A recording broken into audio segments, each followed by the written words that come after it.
প্রিয় দেশবাসী ভাই ও বোনেরা, আশা করি সকলেই ভালো আছেন। আলহামদুলিল্লাহ, আমিও ভালো আছি। বরাবরের মতো ভিডিও নিয়ে আসলাম। আমার আলোচনায় একটাই, সামনে যেহেতু নির্বাচন নিয়ে কিছু কথা বলবো। তে প্রিয় দেশবাসী ভাই ও বোনেরা, বিশেষ করে মা বোনদের উদ্দেশ্যে কিছু কথা বলবো। বিগত বছর কি আগে মা বোনেরা যেভাবেই ভোট দিছেন সেটা কোনো বিষয় না। আমি জানি আগেকার যুগে মা বোনেরা তার যারা বিবাহিত তার স্বামীর কথা মতো ভোটটা দিয়েছে, তারা বইলা দিছে অমুক মার্কায় ভোট দিবি।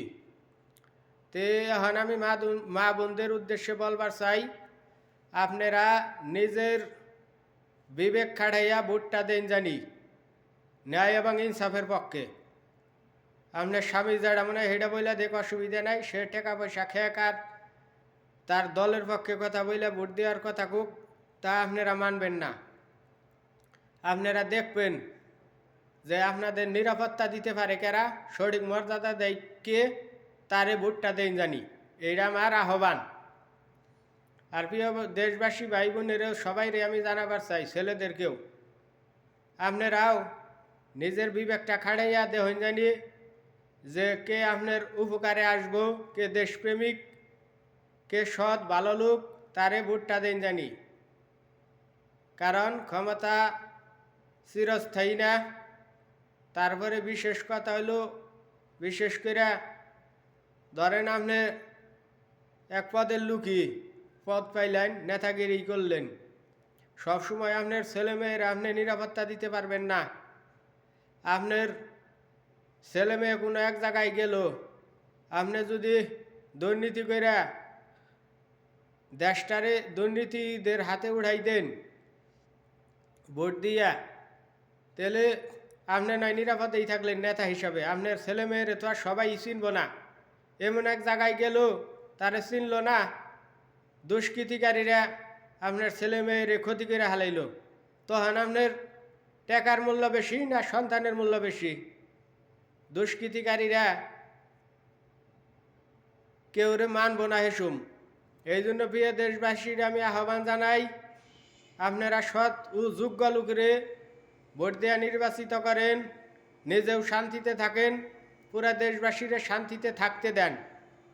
প্রিয় দেশবাসী, এমন কোনো দলের ক্ষমতায় আনবেন না, কি এমন কোনো ব্যক্তিরে আনবেন না ক্ষমতায় যাতে কিনা তারা দেশের টাকা বিদেশে পাচার করব, পেশি শক্তি দেখাবো, তারপরে ছিনতাই, রাহাজানি, চুরি, বাটপারি, চান্দা, ধর্ষণ এইগুলো জানি করে নাই।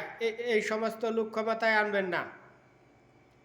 যাদেরকে আপনাদের বিশ্বাসযোগ্য লোক মনে হব, ভালো সৎ, তারা ক্ষমতায় আসলে আপনারা নিশ্চিন্তায় ঘুমাইতে পারবেন, যে কোনো জায়গায় যাইতে পারবেন, ছেলে মেয়েদেরকে স্কুলে মাদ্রাসায় পাঠাইয়া টেনশন ফ্রি থাকতে পারবেন। এমন লোকরে ভোট দিয়া জয়যুক্ত করেন, এমন লোকরে ভোট দিয়া জয়যুক্ত করেন না জানি স্কুলে পাঠানোর পরে আপনার খালি টেনশন, ছেলে মেয়ে স্কুলে গেল ভালোভাবে ফিরে আসবার পারবো কিনা সেও নাই।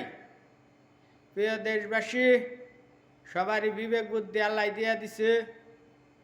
আমি কোনো দলের পক্ষে কাজ করি না, কথা বলি না, ন্যায় এবং ইনসাফের পক্ষে কথা বলি, এবং যে পর্যন্ত আমার দেহে আল্লাহ রুহ দিয়া থুবো, হায়ের থাকবো, এই পর্যন্ত বলবো। এই কথা হই না যদি আমার বাপ ভাইও যদি বেজার হয়, করার কিছুই নাই। আর আমার কথায় কেউ কষ্ট পেয়ে থাকলে আল্লাহর রাস্তে মাফ করে দিয়েন। আর বিশেষ করে আমি বললাম মা বোনদেরকে, আপনারা বিবেক বুদ্ধি খাড়াইয়া নিজের ইচ্ছা মতো ভোটটা দেন জানি। আপনার স্বামীর কথা শুই না ভোট দিবেন না। নিজে যারে ভালো মনে করবেন, যোগ্য এবং সৎ, তারে ভোট দিয়েন। আর কিছু রেকর্ড দেখেন, কিছুদিন আগেও বিশ্ববিদ্যালয়ে বুড়াবুড়ি হইল, শিক্ষিত মানুষ তো, তারা যোগ্য লোকরে ভোট দিয়ে নির্বাচিত করছে, তাদের মান সম্মান হন আল্লাহ দিলে ভালো, মহিলাদের নিরাপত্তা সুযোগ সুবিধা ভালো দিছে, এইটা খেয়াল রাখিয়া ভোট দেন জানি। তবে আমি তো বলছি, আমি কোনো দল না করলেও জামাত ইসলামরে সাপোর্ট করি, ওই পক্ষে আমি ভোট চাই। অনেকে আবার বলতে পারে তুমি ইঙ্গিত দেয়া কোন দলের কথা কইলা, তাও আমি ক্লিয়ার করে দিই। তাতে আমার কোনো সমস্যা হলে হতে পারে, অসুবিধা নেই। প্রিয় দেশবাসী, আমার কথায় রাগ করেন না, যোগ্য লোকরে ভোট দিয়েন। কারণ যোগ্য লোক যদি জয়লাভ করে পুরা বাংলাদেশই জিতবো, পুরা বাংলাদেশের মানুষই জিতবো। এমন লোকরে ক্ষমতায় আইনেন যে কিনা বাংলাদেশের জনগণের সেবা করে, শোষণ না করে। আর বেশি কিছু বললাম না, সবাই ভালো থাকেন, আল্লাহ হাফেজ।